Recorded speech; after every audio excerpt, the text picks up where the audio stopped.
안녕하세요. 경희서당의 강경희입니다.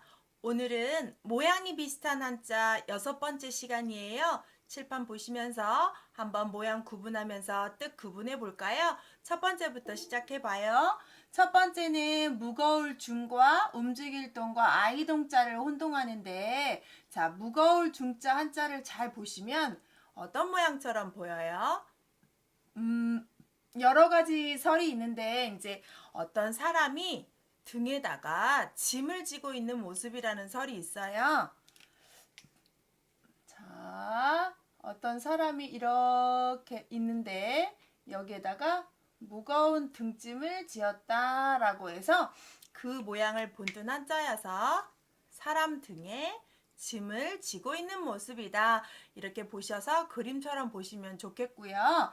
두 번째, 움직일 동은 그럼 이런 무거운 것을 힘을 들여서 한쪽으로 옮겨요. 그러면 무거운 거에 힘을 가했더니 그 무거운 짐이 어떻게 돼요? 움직이게 돼서 움직일 동, 운동할 때 쓰는 동자가 되겠어요.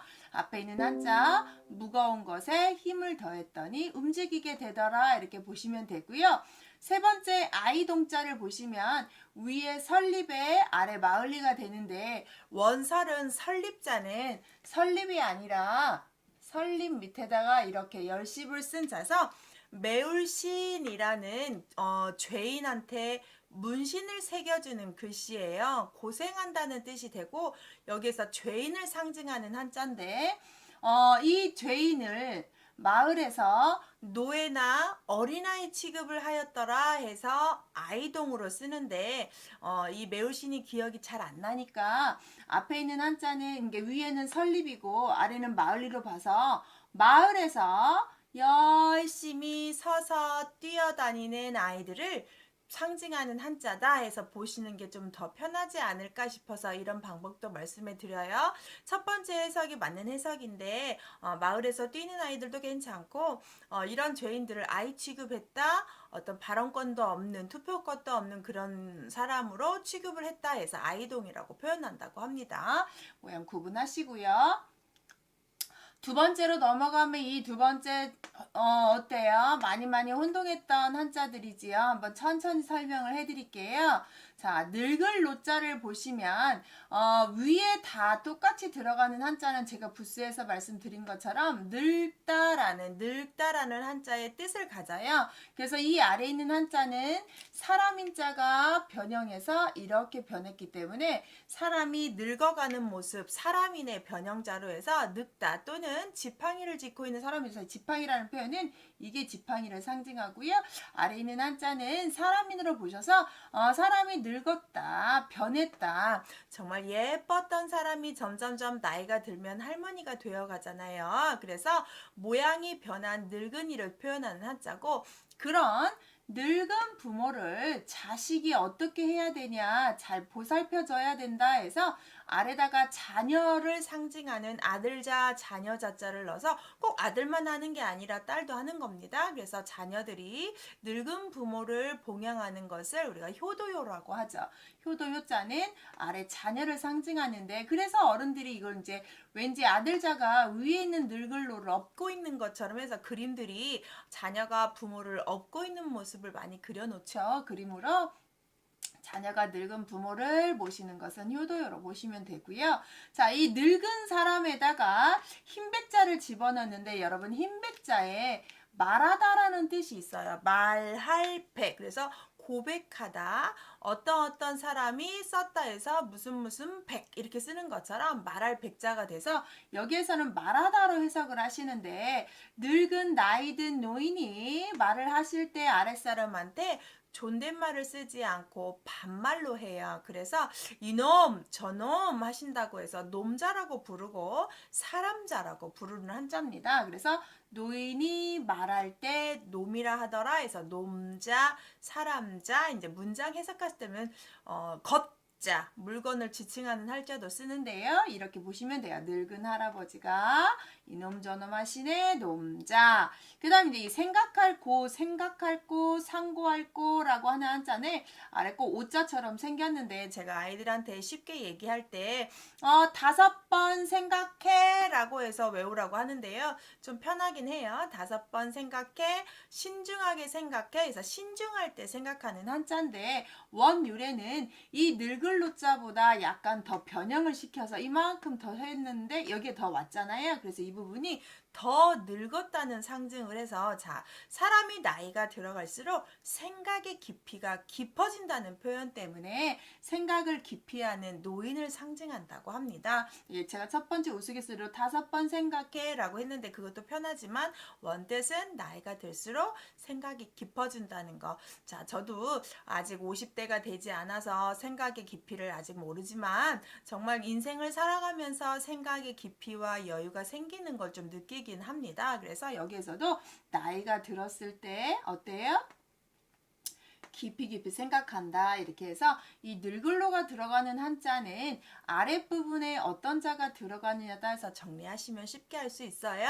세 번째도 보세요. 어때요? 많이 혼동됐던 한자들이요. 첫 번째부터 한번 보시면 공통으로 들어가는 한자를 보셔야 되는데 이 한자가 한자예요. 관청시라는 한자인데 절사라고도 불러요. 관청시, 절사라는 규칙시라는 뜻도 있고요. 먼저 보시면 제가 부스 파트에서 말씀드린 것처럼 마디촌자는 법을 상징해요. 그래서 우리 손목에서 이렇게 맥박을 짚는 모습을 표현하기 때문에 이 관청은 법이라는 거고 위에 있는 한자는 땅을 상징해서 법을 관장하는 관청이고 그런 법을 잘 지키는 곳이 절이라고 해서 절사라고도 부르는데 관청으로 먼저 보시는 게 좋고요. 그럼 이 관청에서 앞에 나리를 집어넣었어요. 나리는 시간을 상징하는 태양이에요. 그래서 마을 주민들, 백성들의 시간을 관리해 주는 곳이라고 해서 시간을 관리하는 관청, 그래서 때시라고 합니다.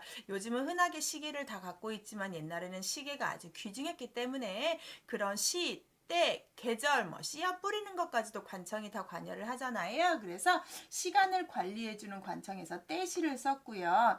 앞에 말씀한 자는 글을 상징하는 부수예요. 그래서 글씨 중에서 관청시, 규칙시, 자 규칙을 잘 지키면서 써야 되는 글은 시예요. 운율을 맞춘다는 뜻이 되지 않을까 싶어요. 그래서 말 중에서 규칙을 지켜야 되는 곳, 그렇게 지켜서 쓰는 것, 그게 글씨, 시인 할 때 시자가 되겠고요. 세 번째는 모실 시자인데요. 앞에 사람인에다가 뒤에 관청이나 절사를 써서 절에서 모시는 건 부처님이겠고 관청에서 모시는 사람들은 백성들이겠죠. 그래서 사람이 먼저다. 사람을 먼저 모셔야 된다 해서 모실 시인데 임금 옆에 모시는 사람들을 우리가 내시나 시녀라고 표현할 때 쓰는 시자가 되겠고 옆에 높은 사람 밑에서 시중들다 할 때도 쓰는 한자가 되겠어요. 그 다음 기다릴 때 보시면 이 앞에 있는 한자 부수에서 말씀드렸죠.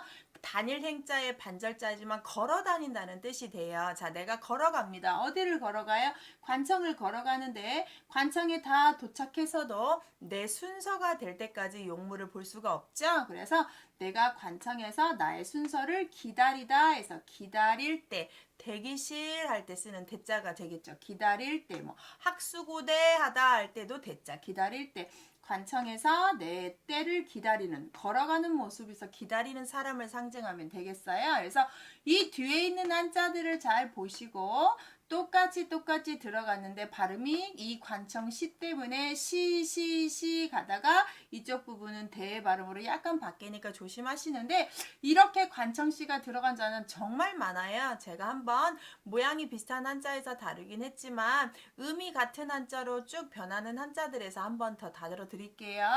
자, 네 번째 갑니다. 글서자, 낫주자, 그림하자, 그릇자도 보세요. 똑같이 들어가는 한자들이 분명히 있는데 비슷한 듯 다른 듯 하는 모습 구분해 볼게요. 첫 번째 글서는 뭐가 중요하냐면 이 아래에 있는 한자가 중요해요. 이 아래에 있는 한자는 말할 왈, 가로 왈자예요. 말할 왈자예요. 왈. 그래서 여기에 보시면 위에 제가 부스에서 말한 것처럼 손모양에 이렇게 손 이렇게 손이죠. 이거 아시죠? 오른손 제가 몇 번 말했습니다. 손에 뭔가 들고 있어요. 붓이에요. 붓을 들고 있는 붓율이라는 붓쓰고요. 자, 붓을 들고 글을 써요. 글을 써서 그거에 대해서 말을 해요. 그래서 글을 쓰고 말을 한다 해서 글서, 서당, 독서 할 때 쓰는 모든 글에 상관하는 한자가 되겠어요. 그래서 위에 있는 한자는 어떤 자를 상징해요? 손에다가 뭔가 붓을 들고 있고 아래는 날일이 아니라 말할 왈자예요. 그래서 쓰고 말하고 하는 것 글서. 근데 두 번째는 얘랑 아주 비슷해서 하늘만 붙은 것 같지만 얘는 아니에요. 얘는 무슨 자가 되냐면 얘가 진짜 날일이에요. 태양. 이렇게 작게 쓴 태양이에요. 그래서 태양이 떴다는 얘기는 낮이에요, 밤이에요? 그렇습니다. 낮이에요. 그래서 여기에 보시면 해가 떴고 이건 지평선 땅을 상징하면 되겠어요. 그래서 땅에 태양이 뜨고 붓을 들고 이런 조명이 없어도 공부할 수 있는 낮이라고 해서 낮주자고요. 낮주의 반대말이 무엇일까요? 네, 밤야입니다. 그래서 우리가 야간반, 주간반 할 때 쓰는 주자가 되겠어요. 뭐 백주대낮에 이럴 때 쓸 때 쓰는 한자가 됩니다.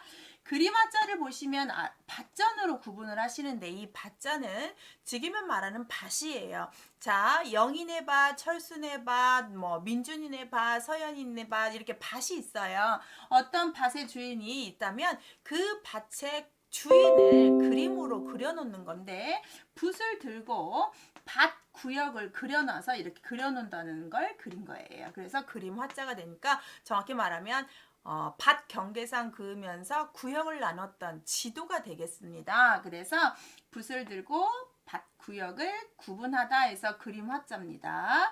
마지막 글 획자는 그러면 이 그림 화자를 옆에를 빼고 이렇게만도 쓸 수 있는데 이 그림 화자 옆에다가 칼도를 다시 집어넣어서 이건 글 획자인데 그림을 그렸어요. 자, 이제 지도를 증거를 남겨놨는데도 정말 더 뭔가를 좀 확실하게 해주고 싶어서 정확하게 칼로 그어서 더 표시를 해놓습니다. 그래서 칼도를 더 추가를 시켜서 더 그어놨다. 내가 구분을 해놨다 해서 글 획자가 되는데 우리가 흔히 획기적이다 할 때, 기획적이다 할 때 쓰는 획자예요. 어떤 전에 거와 지금 거를 확실하게 구분하고 싶을 때 쓰는 한자여서 이건 글 획자가 돼요.